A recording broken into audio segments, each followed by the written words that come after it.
everyone. Welcome to the program. This is Politics Today, live on Channels Television. I'm Sean Kimaloe. From the political movement that seems to be causing a stir in Kwara State, just like the auto getaway knew, and there are those who are warning that the APC is going to be swept away in the state because of bad performance by the Abdurrahman government. But there are those who will say, no, it's not performed badly. How do they defend the performance of the government of the day? The governor, by the way, is the chair of the Governors Forum. So in that sense, the spotlight is on him. What has he done in the state? All the agitations that we are seeing in the state against his government and about performance, what are the issues? Getting some kind of matter tonight.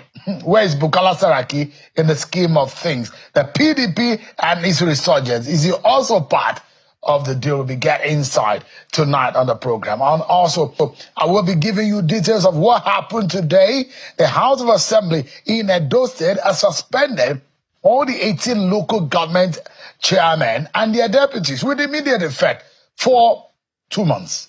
Well, it was based on a petition from the governor, Senator Monday Okwebolo. So we'll be getting all of the insight tonight, but stick around with me. But let's have you with some of the political roundup stories.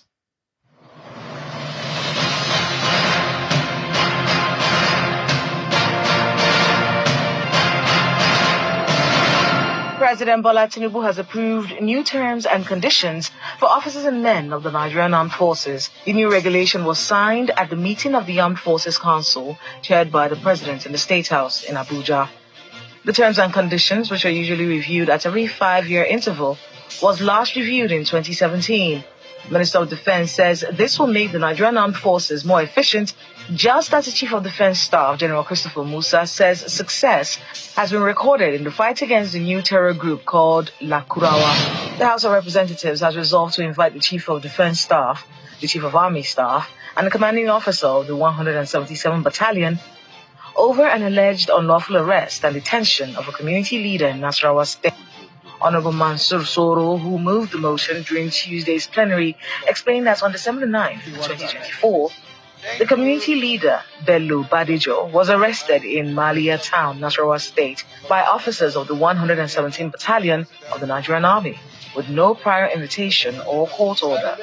The Chief of Defense Staff, General Christopher Musa, the Chief of Army Staff, Lieutenant General Olufemi Oloyede, and the commanding officer of the 177th Battalion had been criticized over the unlawful arrest and detention of Badejo. Governor Ubasani of Kaduna State has signed the 2025 budget of 790 billion naira into law, 10 days after he presented a draft proposal to the State House of Assembly. The budget, which was focused on rural development, earmarked 551 billion naira for capital expenditure and 238 billion naira for recurrent expenditure, respectively. Speaking after signing the budget, the governor commended the Kaduna State House of Assembly for the speedy passage of the 2025 budget within 10 days of presenting the proposed appropriation bill. The Ebonyi State Governor Francis Nwifuru has appealed to the people of Umuagbo Akeze and Ogwo-Ishagu communities, both in the Ivo local government area of the state, to sheathe their swords and embrace peace. Governor Nwifuru made the plea during a meeting with stakeholders from both communities at his office in the new government house, Abakaliki, the state capital. The lingering crisis between Umuagbo Akeze and Ogwo-Ishagu communities in the Ivo local government area has led to numerous casualties and significant property damage, prompting Governor Nwifuru to declare the disputed land a buffer zone a few days ago. Loyalists of the former Senate President and former Minister of Sports and Youth Development, Bolaji Abdullahi, on Monday resigned as a member of the People's Democratic Party in Kwara State. Abdullahi's resignation was contained in a letter addressed to the chairman of the opposition party in his Obandawaki ward of the Ilorin West local government area of Kwara State. A former chief press secretary to Saraki during his days as governor of Kwara State and a close associate of Abdullahi, Masood Adebimpe, confirmed the development in Ilorin, the state capital. A coalition of civil society organizations operating in the Niger Delta region of the country is calling on President Bola Tinubu to halt any further plans for international oil companies to divest operations from the region until their demands are met. The group made this known in Port Harcourt during a protest march to the government house as they displayed placards while registering their displeasure with the actions of the IOCs in their region.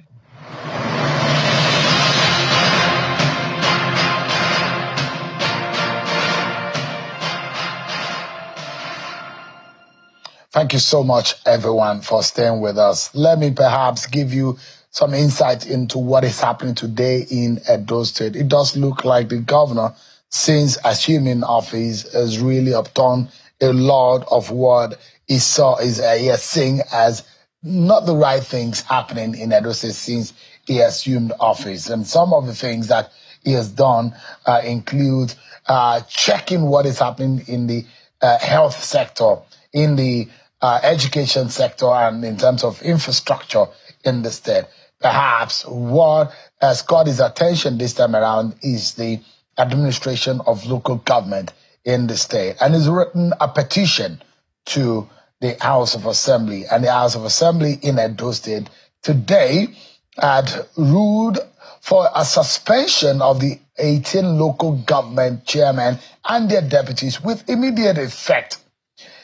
And these will be for 2 months. The Speaker of the House, Blessing Agbebaku, made a pronouncement during plenary earlier today at the Assembly Complex in Benin City. According to him, a move follows a petition brought before the House by Edo State Governor Monday Okwebolo over allegations of gross misconduct and insubordination during a head count to decide on the matter. 14 lawmakers are seen to have voted in favor of the suspension, while 6 of them voted against, with 3 undecided. The House further directed the leaders of the legislative arm to take over the leadership of the local government council. Let me allow you to listen to the House Speaker, Blessing Agbebaku, on that. All right, I'll give you what he says, the Speaker, and how he made the pronouncement when we get to that matter. But before then, let me take you to what is brewing in Kwara State. It does look to me that things are getting really rather intense in Kwara State. So if you hear some of the big political heavyweights in Kwara State, you might think about the old Olushola Saraki, the father of Bukola Saraki. The Bukola Saraki became a very big force, serving 2 terms as governor, and then went further to become the Senate president. But the stronghold of Bukola Saraki was dismantled when there was an auto-gare movement in Kwara State, leading to the resurgence of some rather new political force in Kwara State. The auto-gare movement in 2019 saw PDP and Bukola Saraki's structure in Kwara State not able to stand. And now a new political movement in Kwara State, tagged the Kwara Redemption Movement, KRM, is causing a stir, and the appearance of one of their leaders, Iyolo Yerekpo, has really gotten a lot of attention of some of the things that he said. The KRM, when it was recently launched in Ilorin to challenge the political control of the ruling APC in the forthcoming election in the state. The movement, led by an APC chieftain, Honorable Iyolo Yerekpo, has said that the group was formed so as to move the state forward. And they have said that the governor of the state, Governor Abdul Rahman, is a failure. He says he's not really shown any concrete performance. Let me allow you to listen to a snippet of what he said on this program a few days ago. Take a listen to Chief Iyolo Yerekpo. I just believe that as far as Kwara is concerned, we are not getting the best out of the present government. So you think that the governor is not doing, the governor, or your party is failing the people? Our party is failing the people. And we have to arrest the situation so that it will not spell doom for APC in Kwara, especially in 2027. So this is about 2027? No, it is, because a political party must always remain focused and relevant. If we do not prepare for future, the future will come and meet us where we are. And at the end of the day, we are going to lose the state. So we are aware that the governor is not running the party and government very well. The first is in the running of the party, bringing the party members together, running an inclusive administration. So politically, it's failing. Politically, as far as the party politics and as far as APC is concerned, the governor is failing. Chief Iyolo Irepo, popularly called Akogun, because that is a title of his chieftaincy in Kwara State. And there are a lot of, he's a member of the APC and he's opposing the APC government, whom he said is a failure. There are those who are reacting to this tonight. I have joining me a former commissioner in Kwara State who was in charge of information and I thought at other time was in charge of education ministry. Mr. Rahim Adedoyin is live for us here in our studio to give reply on some of the conversations we had with Chief Iyolo Irepo. Thank you so much indeed for your time tonight. Thank you, Shona. It's good to be back 2 years after I appeared on this show on behalf of then candidate Asuwaju Bola Ahmed, that is the director of his campaign. Now, I think there's a lot of drama playing out in Kwara. And the first thing I just want to say is there's no replacement for Otoge. Otoge was a generational thing. It has come, it's come. And if you look at the underpinnings, the objectives of Otoge, they're just three. One, Kwarans wanted a change of leadership. You have a dynasty that has run the state for so long. People wanted a change. Secondly, Kwarans wanted good governance. And more importantly, Kwara wanted the mystification of government itself. Those are the three objectives. And one thing that strikes me that people have overlooked is that Otoge was not an accident. It wasn't an emergency. Otoge has so many contributors. You had an implosion, then you had an explosion. What happened was Otoge actually started from APC itself, within the Saraki dynasty itself. There was an implosion. We had a parallel Congress. And of course, at the end of the day, the leader left the party. When he left, PDP people came.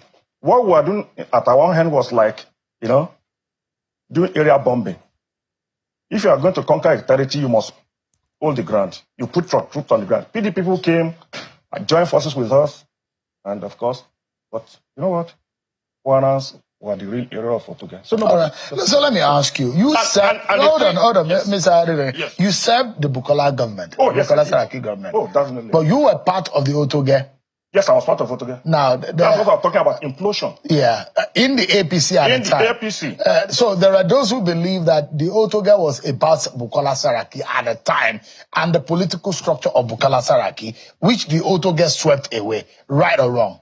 Right. Now, Bukola Saraki has been at his structure. When I said Bukola Saraki because he's a figure, he's the head of the opposition in Kwara State. And at that time, that was swept away.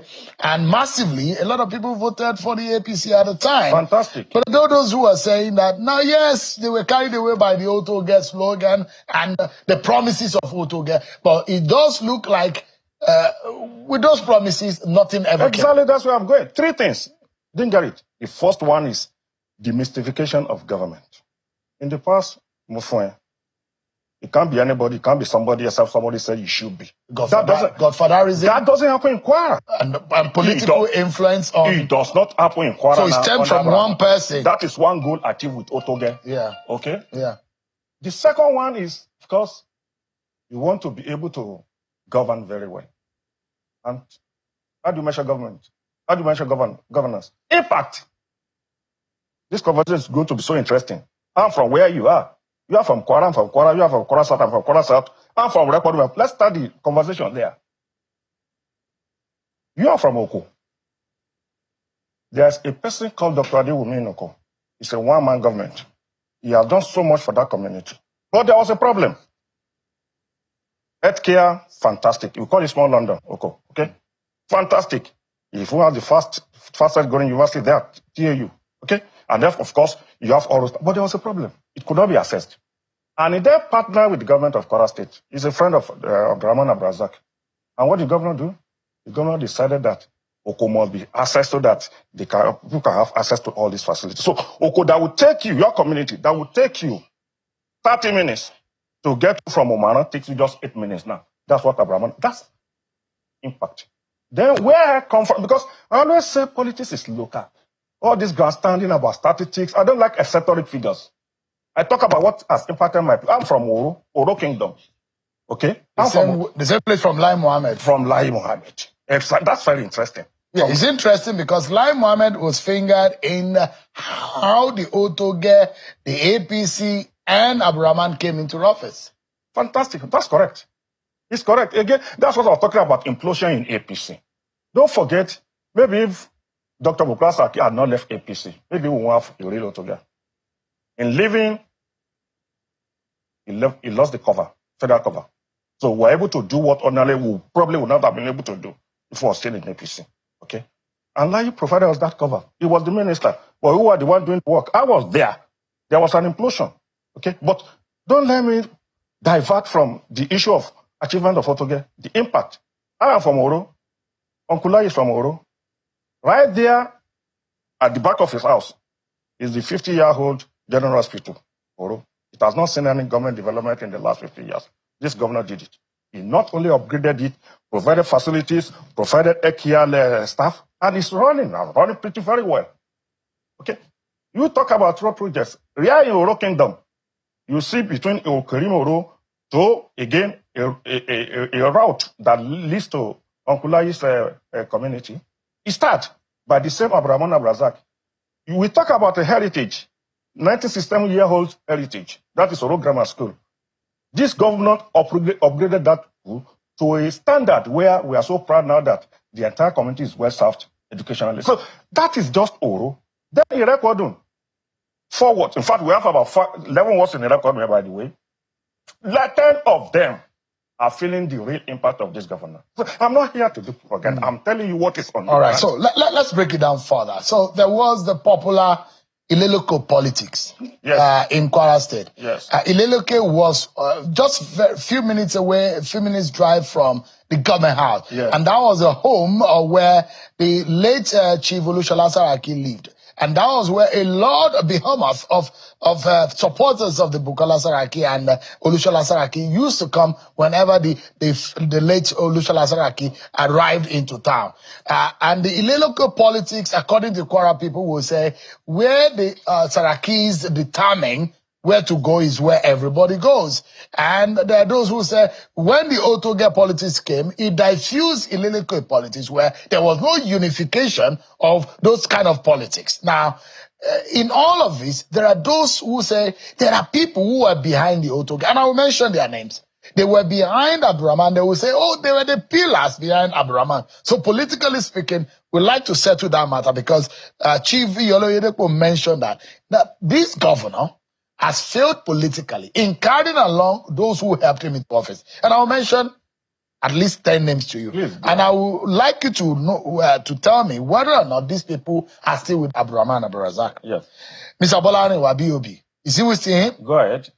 Akogun Yedepo. Go ahead. Lai Mohammed, Tunde Mahmoud, Benjamin Isa, Lukman Mustafa, Professor Wale Sulaiman, Senator Olori Egbe, Saheed Popwala, Honorable Gani Abolarin, Honorable Cook Olododo, Aro Folarin, the suspended APC PRO, and Moshood Mustafa. These are about 10 people. All of them are no longer with Abdurrahman. Why? And you want me to count 20 people that are with Abdurrahman? First of all, that information is not even correct. Okay.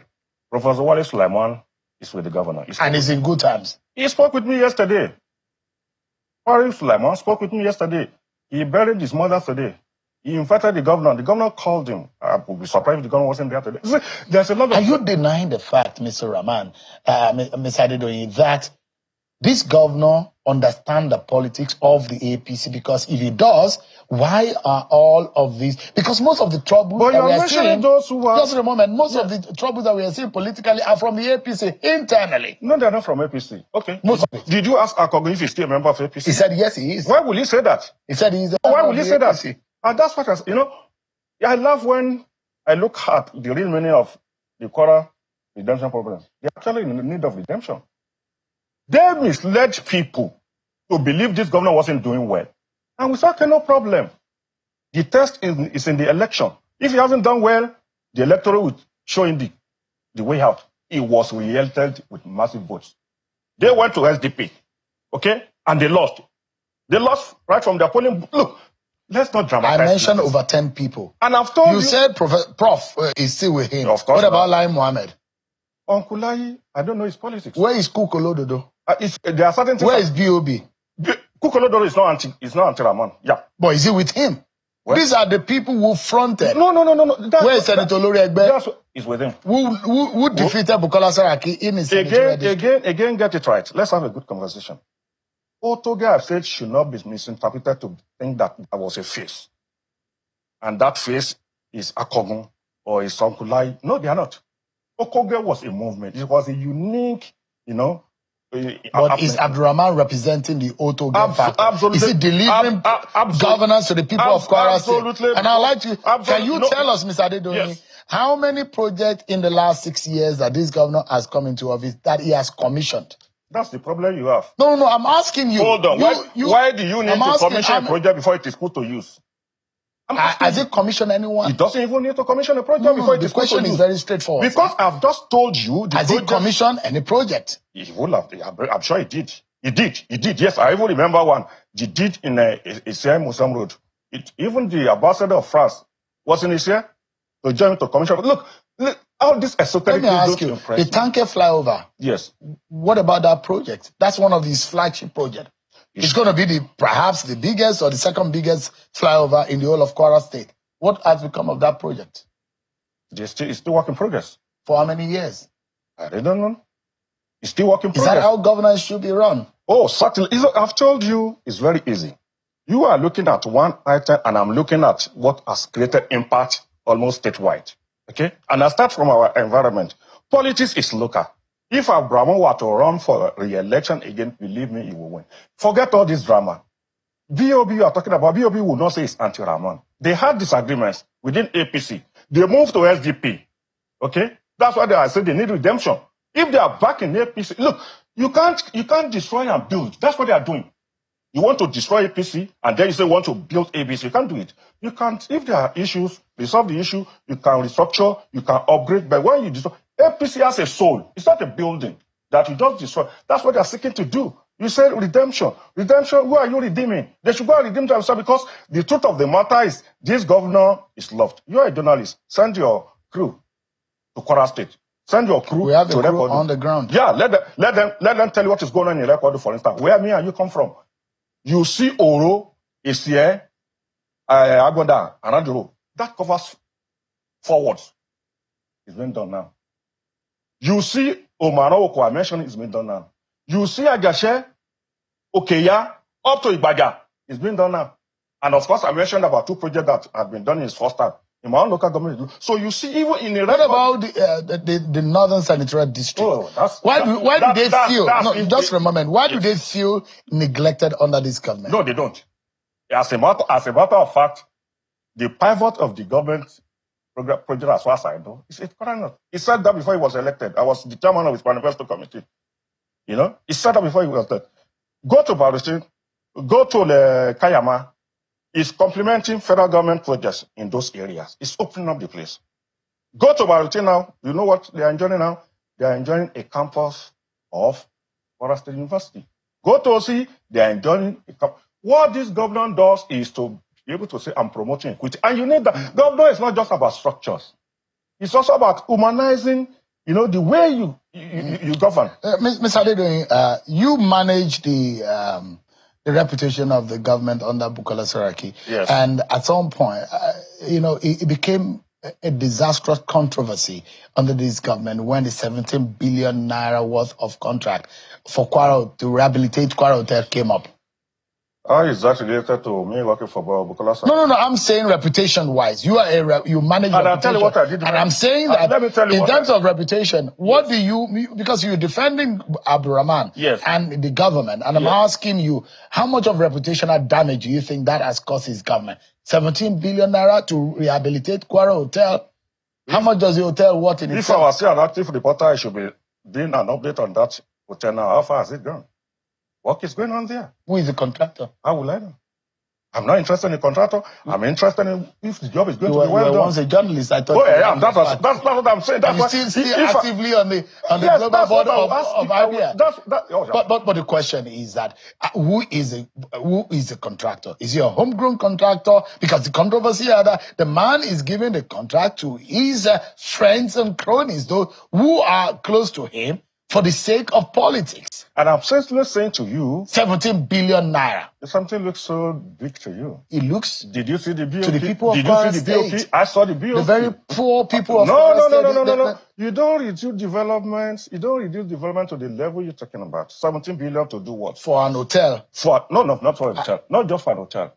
It's an investment. It will use dividends for now and for the future. It's not the problem you have. You can make in 10 years. To be able to pay back 17 billion for rehabilitation. Well, look at the books. They have the books. This governor is very grand. So you think that 17 billion naira for rehabilitation of one single hotel in Kwara State is justified? Investment. Facility. That's what I'm saying. Facility. 17 billion. Did you see the BOP? 17 billion. Did you see how returns will come in? 17 billion. Do you know what investment is likely to bring? That's what it is. You see, if I was still active, like I said to you, I would be interested in this controversial Kwara hotel. What is the level of the development that has gone out there? Nobody's asking questions. Everybody is just worried about 17 billion. 17 billion to do what? So, I mean, in the real sense of it, why does it look like there are these agitation and this disaffection? There's no agitation. That's what I'm saying. Look, Tim, you're writing it off. Absolutely. It's a drama. It looks like you're only listening to those whom you want to listen to, Mr. Absolutely. And those within your camp. No, that's why I'm different from them. Akogma and I had a meeting 2 weeks ago. Okay? We had a meeting about Kwara South. We're having another meeting in a few days' time. I don't run away from engagement. They are the one who run away from engagements. They are the one who do name calling. I'm just simply saying that we have disagreement. 1, 2, 3 people have disagreement. Look, do you know who called the shot in Kwara State? Who does? Who calls the shot? Where do you think Turaki is? Where do you think the senators are? You think they're fighting the governor? That's the nonsense we hear. They're not fighting the governor. They may have some disagreement, but they're not fighting. Is Mustafa with him? Of course. I am telling you, and I'm on record. He's my friend. We talk every time. I speak with the governor every time. I know what is going on. Is Yaseriki with him? Why will Yaseriki not be with him? I'm asking. Why will he not be with him? Yaseriki is not part of the contraption. He's not. You see, the point I'm saying is, we are in an election cycle now. You see a lot of drama, Shem. We're not in an election cycle. We are for them. We have 3 years or so. They told you their aim is to get the governor out for president. And I'm really amazed about that. You know why I'm amazed? This governor is going in 2.5 years' time. Okay? He's not building any dynasty. So, what are you destroying? It was easy to get at Bukola Saraki because it was a dynasty that had run over it. And let me also tell you something you missed. All of us in journalism, we missed something. Otoge actually started with the dynasty itself. When you had that hostile takeover of leadership, that's where Otoge began. So it opens an avenue for other people to say, okay, if somebody could this one to this man, we could also do the same within the same structure. That's what happened. What about the labor sector, the labor unions? Why are they agitated? Why are they on strike? Labor on strike? Oh, why are they on strike? On strike? Over what? There are a few things you don't know, Mr. No. On strike over what? You know the labor agitation in Kwara State? There's labor agitation all over Nigeria. No, I'm talking about specifically in Kwara State. You are describing Kwara as though it's Uru. No. I'm saying... But if you're going to be honest to the people of Kwara State tonight... I am honest. And you're describing Governor Abdulrahman as though he's a perfect governor for the people of Kwara State. That's how you have described it. Do you have any perfect man anywhere? That's how you have described it. Those who are agitating, are they perfect? Where is the error coming from? The political these misgivings that people are having. Where is the misstep of the governor coming from? Where do you think are the major problems? I think I won't say much of a problem. I think it's a question of style. You know, it's insular. You know, it's not like me. I come out and I tell you what I want to do. Okay? It does a lot of things silently. I get to know because I ask questions. I confront him. I engage him. And others are engaging him. In Kwara State, we have so many people in APC. They have not left. Our APC chairman is still there. Senator Ajadi is still there. Jani Ibrahim is still there. I can count several people who are still with this governor, but they are not making noise. So when you see one or two people making noise, you take that one to mean, oh, APC is in a crisis. And let me tell you something. You said they want to rebrand APC. Now, I read their manifesto. They say it's a coalition of PDP elements, APC elements, and the stillborn SDP. Okay? Now, what remains of PDP? That's all the propaganda. Just one captain, one reserve player, and maybe one good player. That's what remains of PDP in Kwara now. That is the reality. So what they are trying to do now is to destroy APC. And we are not going to allow that to happen. I mean, the Labour in Kwara State specifically are asking for the payment of the November salary they are being owed. And they are worried that they are going to the festivities without December pay if the November salaries are paid. Are not paid. Again, I've not come here to come and talk about specific government activities. I've come here to the extent that it affects the politics of APC. But I can answer that because, again, I take interest in what goes on in Kwara. What I know is that there was a certain registration that was supposed to take place.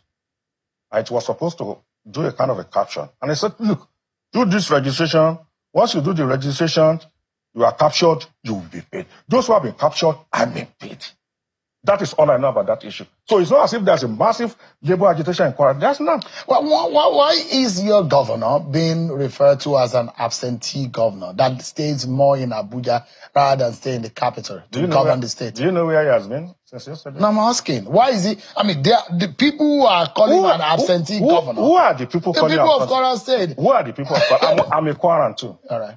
I'm not calling an absentee governor. But why governor. are they calling him absentee governor? The propagandists are calling him absentee governor. Because probably they are Does he spend more time out of the state? I know he spent quality time in the state. I know that for a fact. He spent quality time for the state.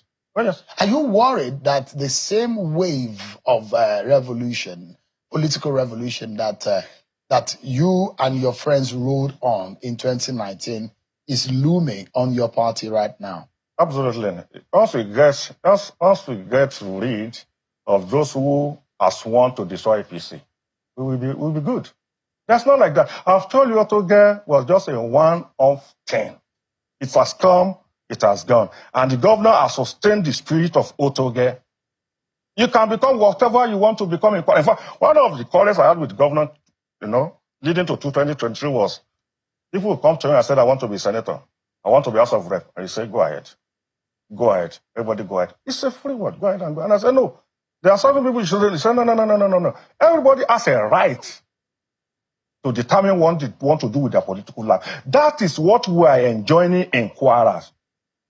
And that is what some people are holding on to. They don't like it. They want to be the one calling shots. Where people say they are redeemed. Are you worried about the Bukola Saraki factor, for example? How? You don't think that he has learned a lot of lessons 8 years out of prominence in the politics of the state? That his father and himself... Let me let out a secret here. In the aftermath of the parallel congress that we had, he invited me to Abuja. And I said two things. I won't reveal one. The second one I said, Your Excellency, don't make one fatal mistake. Don't leave APC. I told him, don't leave APC. Pre-2019? Yeah. I remember the date. June 2018. I was in his house and he called me. I said, I'm not coming to your camp, but I can give you a free advice. Because already at that time, the Saraki people had their own. We had our own. But I was still, loyal to APC to say, we don't want a crisis. Don't leave APC. He left APC. And that is history today. So now, after leaving APC, that revolution swept away the entire structure. Who is left in PDP? Panaja Black just left yesterday. He's a good player. I just told you, maybe one or two reserve players are still there with the captain. Nothing more in Kwara PDP. So PDP is decimated.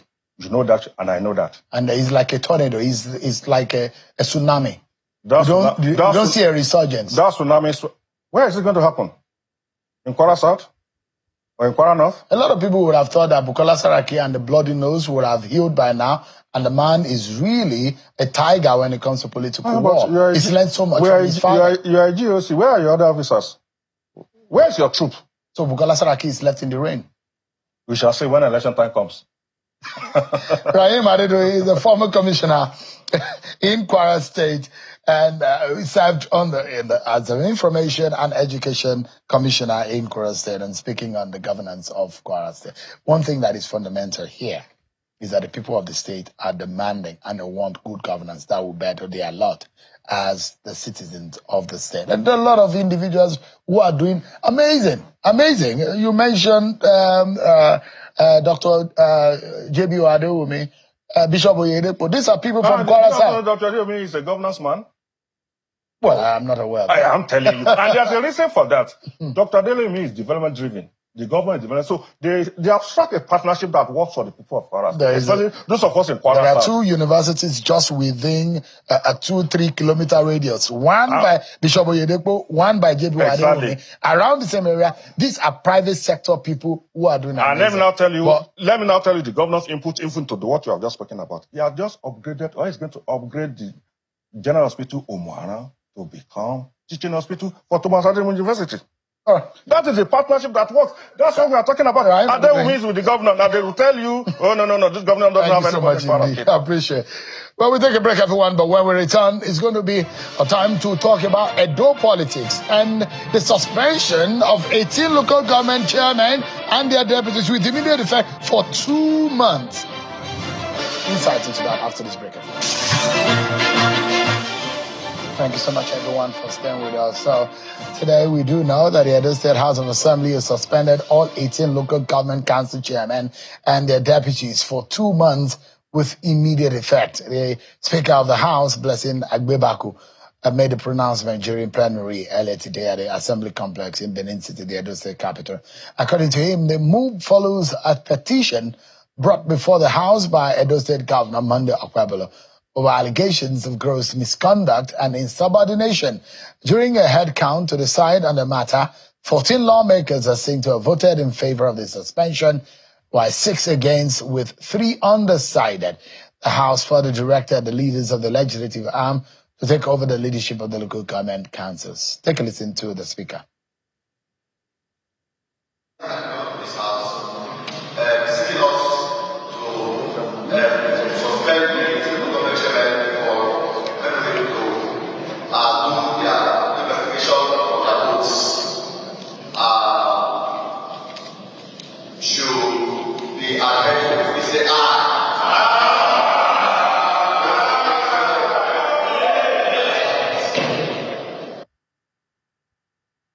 When the aye says aye and the nay says nay, but it does look like the ayes are their way, and the way they had was that the 18 chairmen and their deputies for 2 months stayed suspended.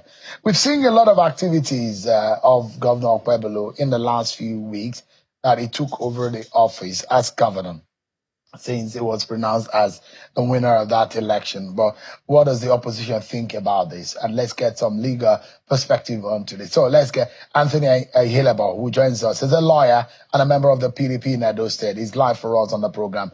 Thank you so much, Anthony, for joining us. Let me get your reaction to this. Legally speaking, does the House have the power to suspend these chairmen who are in the executive capacity for the time that they were suspended? Thank you very much for having me. It's always a pleasure coming on your show to try and sympathize with Nigerians. I sympathize with the people of Edo State for the trauma they've been going through in the last couple of weeks, that they've had a governor foisted on them who seems not to have his wits about him, and he seems to lack proper advisory. I said to a friend very recently, and I said, if you take Edo State and you go back to why someone like Adams Oshomole was successful in his governance, is that he had people like Aswe Godalo and former Governor Baseki in his advisory council. So they were able to guide and direct him and make sure he made something out of his government. It is now unfortunate that the advised is now the one advising a governor. And you can see that all on his own, he couldn't have done it if he didn't have the help of these individuals. And it is very clear from the actions of the governor. When I heard that the governor had asked the local government chairmen to submit their accounts and statements, it sounded to me like I had to juxtapose a scenario. Imagine the president telling state governors to submit accounts to him. And that's an aberration in law. The people who should demand the accounts and statements from local government chairmen are the people of that particular local government through their representatives in the various local government councils. And so is it with the states. If we as members, I'm a citizen of Edo State. I'm from Igwebe local government. If I want to find out what my local government chairman, Engineer Clement Suleiman, has been up to, I will simply ask my councillor if I know him. And indeed I know him. And he's from Ikeke and he's from my ward. I will tell him, please, can you ask the chairman? And that's the proper way to carry on governance. It is unfortunate that the governor has been dubbed Waka Waka Governor, simply unable to present his own budget at the State House of Assembly. And he's now going after local government chairmen instead of thinking of productive ways within the short period. And by the way, Dr. Aso Ighodalo is in court tomorrow, again for the primaries of the election tribunal, which I hope that I know people can see now that they all have to just have a little bit of patience and hope that within 6 months, the mandate they freely gave, which we have now seen the Athena Center on your show very recently, and the young man from TAP Initiative, Obono Martins, have come out to say that clearly the results in Edo State were that. And when you see what is happening today, where the state governor barely a month into office is going after local government chairmen and asking them for account, it doesn't make sense. Even the logic of it, the essence of the Supreme Court giving a ruling for local government autonomy is that let the states manage state affairs and let the local governments, let's reduce governance to the people that deserve, the people that have a right to sack their local government chairman are the councillors of Igwebe for my local government. So the governor is not doing me any favors by distorting governance in my local government. So imagine if local government chairman Shehu had a project that he was running and he needed to interface with them for 2 months using the State House of Assembly, which had an advisory from the the Chief Judge of the State High Court, advising that reading from the Supreme Court judgment, the local governments indeed have now, by the recent creation, that been given autonomy to run their local governments without interference from the state governor. Let me jump in. Now, we do know that the local government, the 774, is a creation of the Nigerian Constitution, and Section 7 of the Constitution of the Federal Republic of Nigeria, as amended, also stipulates the formation and the creation of the local government. And then they say they shall be democratically elected. But when they err, how do you punish? When you find out there are misappropriation of funds, or when there is corruption, what do you do under the law? Do you just leave them? The executive, by the creation of our laws and by the doctrines of separation of power, the executive is put in a position where it cannot directly or using other means usurp the powers of the local government. It is, we often say we don't have laws in Nigeria, but sometimes you have to give kudos to those who imagine the laws that we run by these days. The people who should call to question the activities of the local government chairman. I am from a local government there. I know how it works. There are local councillors. There are 10 wards. I keep giving you reference to my local government, Igwebe local government. There are 10 councillors. Henshaw represents me in Ward 1. So do other people represent other wards. If there is a problem about the accountability, the running of governments and all of that, it is those councillors that have a right to suspend the chairman, not the State House of Assembly. The State House of Assembly wants that superintend over the governor. So if there's anybody that will suspend the governor, it is the State House of Assembly that either impeach or suspend or whatever they decide to do, they are the ones that have the powers to supervene over them. We've had cases where the National Assembly has pretended to make laws for a state House of Assembly, and the court severally have heard that this is an anomaly. This is a gross violation of constitutional doctrines of separation of power. But Anthony, they are not removed; they are suspended pending investigation. They do not have such powers. They do not have such powers. The people who have the power to do that are these local government councillors. So if their power, if they're acting ultra violence, yeah, Anthony, if they're acting ultra violence, what is the right action to take? I mean, if someone's power is outside of the law, if it contravenes the law, what do? Does it stand? There are people who the local government chairman answers to. He doesn't answer to the governor. The local government is Clement Asulima engineer. Does not answer to Governor Mondo Kwewolo. He answers to Antonia Ilebo, who is from that local government, who is from that constituency. If Antonia Ilebo feels that Clement Asulima engineer is not doing his job, he will ask his representative, the councillor representing Ward 1, Henshaw, please go and raise a motion on the floor and ask for so. That is the way to go about it. It's just unfortunate that we have someone who clearly does not understand numeracy, clearly does not understand literacy, clearly does not understand even the art of governance. And we do hope that indeed judiciary is the hope of the common man. I am a practitioner in that field, and I hope that we not only give judgment based on or give rulings or whatever based on what we think the law is. It's also a state policy. If you can see someone is unprepared for governance, then what do you do?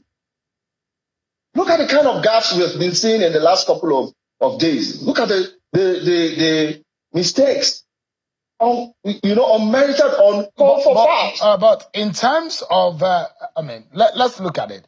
Section 7 of the Constitution establishes the role and the formation of the local government. You look at it as an executive arm in that sense. Just like it's almost impossible for a House of Assembly or the House of Reps to say, we are suspending the governor or suspending the deputy. Is that how it operates for the local government? Yes, every arm of government. And, the doctrine of separation of powers happens even within the executive stratas. It operates within the judicial stratas. So in courts, you have the state high courts in a hierarchy. You have the federal high courts who attend to federal matters and all of that. When you come to governance, you have the local government. In the local government, they have their own sort of legislative arm. They have councillors from each of the wards that make up the local government. Those councillors are the ones who can then sit and suspend whatever chairman or whoever the chairman is or whatever he think he has done. Not by the governor saying there is insubordination. Insubordination to what extent? To the extent that you ask local government, it's like the president asking governors to send him statement of accounts. He doesn't have such rights.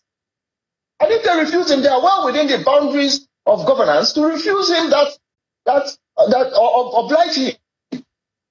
Then he takes offense and sends a letter to the State House of Assembly and tells them, and we know, we're in a political season, we're in Edo State.